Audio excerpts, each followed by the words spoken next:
Hello viewers, আসসালামু আলাইকুম। আশা করছি সবাই ভালো আছো। সপ্তম শ্রেণীর গণিত প্রশ্ন নিয়ে তোমাদের সামনে হাজির হয়েছি। তোমরা এখানে দেখতে পাচ্ছ যে সপ্তম শ্রেণীর কাজ 1 দেওয়া রয়েছে খুব সুন্দর করে। তারপর দেখা হচ্ছে কাজ 2 এখানে খুব সুন্দর করে দেওয়া রয়েছে। তোমরা এই প্রশ্নগুলো পড়তে থাকো। এইটাই ইনশাল্লাহ 100% কমন পড়বে তোমাদের। ইনশাল্লাহ এটাই আসবে পরীক্ষায়। তারপর দেখা যাচ্ছে যে এই প্রশ্নগুলো তোমরা সমাধান কিন্তু পেয়ে যাবে আমাদের কাছেই। আমরা সমাধানটা পরে নিয়ে আসবো।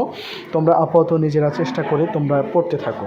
তারপর দেখতে পাচ্ছ এই পেজটায় যে কাজ 3 দেওয়া আছে, হ্যাঁ, কাজ 4 দেওয়া আছে, খুব সুন্দর করে এখানে দেওয়া আছে। তোমরা এগুলো পড়তে থাকো।